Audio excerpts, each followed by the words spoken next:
Hello mga ka-farmlad, it's me again, Olive. I'm back. So, welcome po sa panibagong vlog natin for today kung saan ito po yung pinakaunang vlog natin for this year, 2025. So, unang vlog pa lang natin, bibigyan ko agad-agad po kayo na isang property na bukod sa mura, along Diversion Road pa. So, yan, napaka-exciting po nung property na iba-vlog po natin for today. So, bago tayo magsimula, syempre po, as always, paki-like, paki-share, and subscribe po sa ating YouTube channel. And then, paki-pindot na rin po yung ating notification bell para lagi po tayong updated sa ating mga properties na i-upload. So, ano pa hinihintay natin? Excited na ako So, ito yung unang araw ng vlog po natin for this year. Let's go! Habang iniikot natin si property, so bibigyan ko na kayo ng details about dito sa 7.2 hectares na along Diversion Road. So ito po ay nasa 2 kilometers para makarating po tayo ng pinaka-town proper. Ayan. And then ito po ay mababawasan po dahil ito po ay along Diversion Road, so makukuhanan po tayo ng daan. So hindi ko pa po alam kung ilan yung mababawas dito sa 7.2, pero ayon naman po sa seller kung ano po yung mabawas, ibabawas din po niya sa magiging bentahan. So okay naman po And then si property po ay meron pang natitirang nasa 300 kapuno ng niyog. Kagandahan po nito, napakaraming puno ng mangga, tabi-tabi siya. Ayan mga santol, yan, kakao, saging. Medyo marami-rami rin po yung fruit bearing niya. Ikot pa rin tayo. May malaking puno tayo ng santol dito, and then meron tayong hardwood. Parang anilaw yung tawag dyan.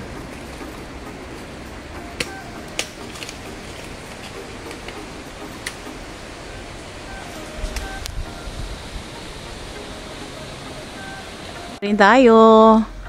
So si property ay medyo may kasukalan na dahil medyo napabayaan na siya ni owner. So hindi na po siya ganong nalilinis, pero ang kagandahan po kasi ni property, hindi siya marumi dahil sa mga damo. So ang pinakasukal niya is ayan pong mga hardwood na yan. So yan naman po ay magiging kapaki-pakinabang po sa atin. Pwede nating ipambakod, pwede rin po nating ipauling. Ayan, pwede nating gawing haligi kung sakaling magpapatayo po tayo ng mga kubo rito sa may property. So, magiging useful naman po siya. And then, si property po ay mix. So, meron po tayong medyo mataas na part. Hindi naman masyadong kataasan, pero hindi natin muna aakyatin. Medyo maputik. So, dito muna tayo sa may part na kayang-kaya nating lakarin. And then, meron po tayong flat area kung saan doon tayo nagsimulang mag-vlog. Meron din naman tayong medyo pababa kung saan nandun naman yung pinaka-source ng tubig natin. At yun po ay sapa kung tawagin po. So, napakaganda naman po nung sapa niya. Running water. So, nabisita ko na po yan nung nakaraang pagpunta ko dito. Pero mamaya tatry kung bumaba ulit para makita natin siya.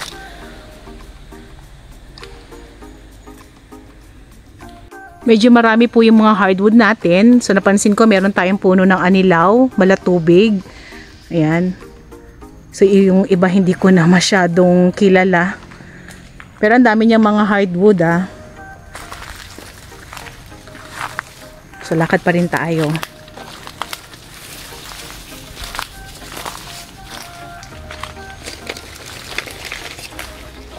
Pag nalinis po si property, napakaganda nito. Bukod po sa panalo po tayo dahil ito po ay along Diversion Road. And then at the same time, kagaya po ng sabi ko, ito po ay mura po binebenta po ni seller. Property po ay meron pong estimated na frontage na maglalaro sa nasa 100 to 110 meters. So medyo maganda na po iyon. And then at the same time, pagka ganitong mga along Diversion Road, kagandahan nito sa likod, farm, and then sa harap naman po, kung sakaling gusto nyo pong magtayo ng business, pwede din naman po So, double purpose po si property. And then, si property po, napansin ko dahil mayaman po siya sa source ng tubig, pwede po tayong mag-alaga ng mga hayop dito. Pwede po dito ang poultry, pwede rin po tayong magpigere dito sa may bandang likuran kung saan wala naman po magrereklamo sa ating mga kapitbahay. So, okay na okay po siya. Ikot pa rin tayo. Hindi nakaka-amaze dito sa property. Pagka inikot mo siya, ang dami mong matutuklasan or makikitang mga ganyang kalalaking mga hardwood. So yan po ay mga nabebenta po yan And then plus pa po natin, siguro mga nasa 15 puno ng mangga yung nakikita ko sa pag-iikot ko. So hindi naman natin alam kung yan anong klaseng mangga. Hindi ko natanong kay seller. Yan, lakad pa din tayo.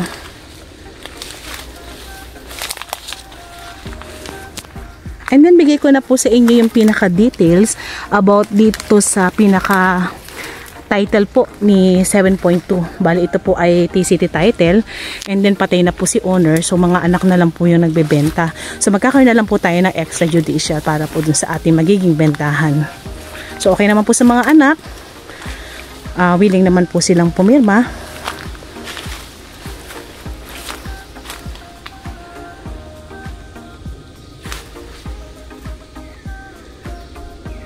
Yan, lakad pa rin tayo. Ikutin natin si property para makita natin yung ibang part pa po. Medyo hawanin na lang natin yung dadaanan natin. Sobrang sukal. Dito medyo maraming niyog. And then, medyo pababa na po dun sa may part na yon. So, tatry natin kasi pa-slope lang naman siya.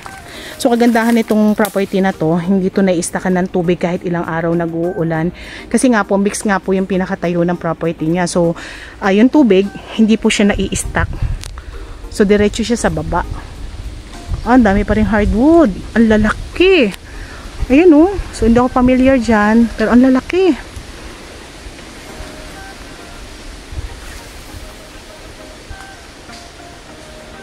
Ang ganda ng view dito, ang daming mga hardwood. So si property po, to be honest po, meron tayong part na medyo mataas, pero maliit na part lang naman po iyon. And then meron din tayong part na medyo pababa. So hindi rin naman po ganun kalaki. Pero hindi ko naman po, to be honest, maiikot po yung 7.2. So dito lang po ako nagbe-base sa mga nakikita ko. So ito naman pong mga inikot namin is slope lang. And then mix po, may mga flat. And then yung medyo mataas, hindi naman po namin na inakyat kasi medyo maputik dahil halos isang buwan na pong nag-uulan dito sa may Quezon po. Pero in total po, maganda po si property.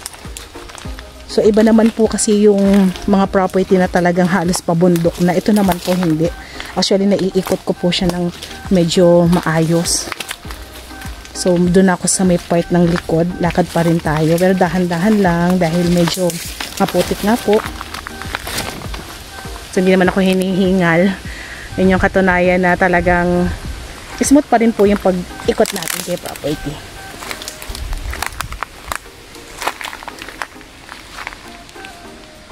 Ang dami talagang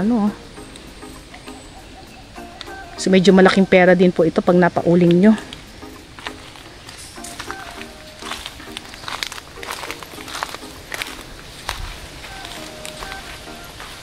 Medyo bababa tayo ng konti para makita natin ibang part.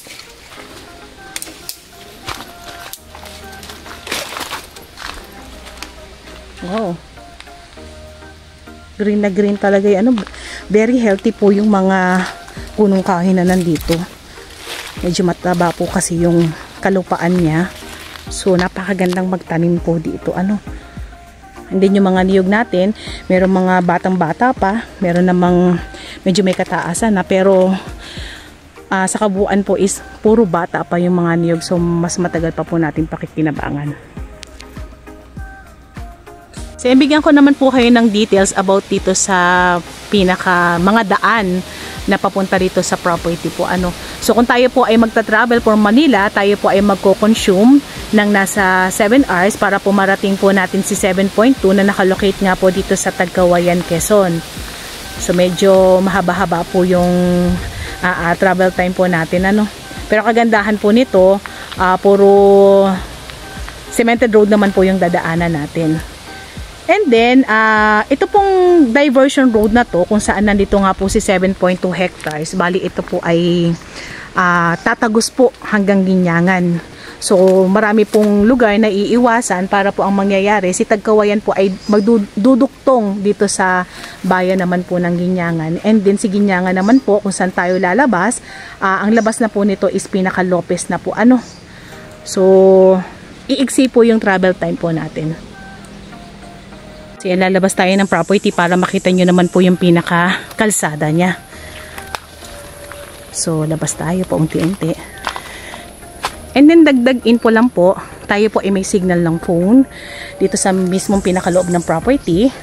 And then may source din po tayo ng tubig, pero yung pinaka kuryente po natin sa ngayon po, to be honest po, ay wala pa po sa tapat ni property po, ano.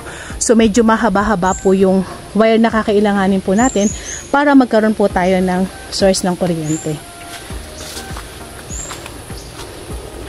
So medyo nasa unahan pa po kasi siya. So, lakad tayo. Yan, balik tayo dun sa may pinaka kalsada niya.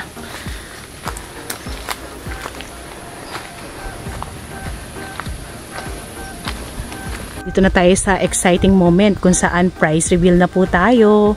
So, si property po ay binebenta po ni seller sa napakamurang halaga. Ito po ay binebenta po sa ngayon ni seller kung hindi pa po siya nabubuksan yung road. Kumbaga ay ginagawa pa lang po. So, ito po ay binebenta po ni seller sa halagang 45 pesos per square meter. So, saan ka pa? Meron ka ng property na along diversion road sa halagang 45 pesos per square meter. So, once na nagawa po si kalsada or na semento na, so I'm sure magmamahal po ito, ano. So, ngayon pa lang mga ka-farmlat, i-avail nyo na po ang property. So, pwede nyo na po kami i-message sa aming WhatsApp and Viber na mag-a-appear sa inyong mga screen para po sa reservation po sakali po, ano.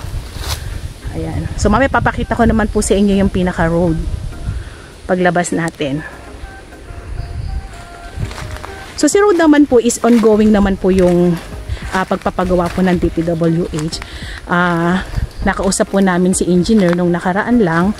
So, ang sabi naman po niya ay sa ngayon, hindi pa po nila sisementohin kasi mas priority po nilang butasin yung mga pinakadadaanan. So, mas mahalaga po sa kanila sa ngayon na madaanan muna po ng mga 4 wheels kahit medyo lubak-lubak. So, okay na po sa kanila po iyon, ano. Maghihintay po tayo ng budget para dito sa road. Pero taon-taon daw po may nilalabas na budget para po doon sa road ng diversion road.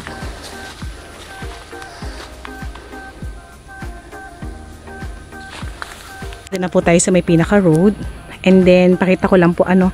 So, kung isusum natin yung camera natin, kung makikita natin yung pinaka-white na yan, yan po yung pinaka-daan na tatagos po dun sa Ginyangan kung saan, sabi ko nga po sa inyo, itong diversion road na ito ay magduduktong from Tagkawayan to Ginyangan. So, ayan na po yun. So, medyo mahaba-haba na po talaga yung nagagawa nilang pinaka-road.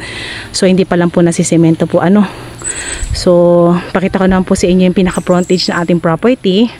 Ayan, bali doon po mag-i-end. And then, ito pong tinatamaan ng camera natin. Ito na po siya.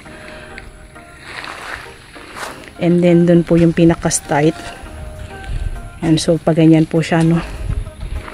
Ayan. So, medyo elevated po tayo ng konti. Pero kung ipupush po natin yan, papunta po doon sa may likod, okay na okay naman po kasi medyo mababa po yung part na nandun sa may pinakaloob ni property. So, ito pa lang po yung pinaka-road natin. Malapad na po siya, pero hindi pa lang po siya nasisemento. And then, doon naman po sa may pinakadulo, doon po, so yun po yun yung pinaka papuntang town proper po ng Tagkawayan. So, ayan na po siya. Isang magandang property ang nasimulan po natin for this year, 2025. So, avail na po kayo mga ka-farmlat. Napakamura po nito.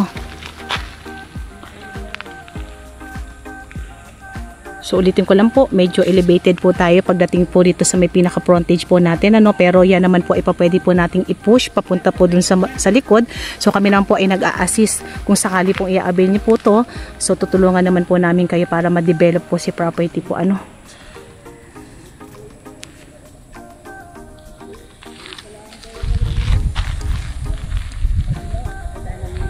Ayan po. Thank you po.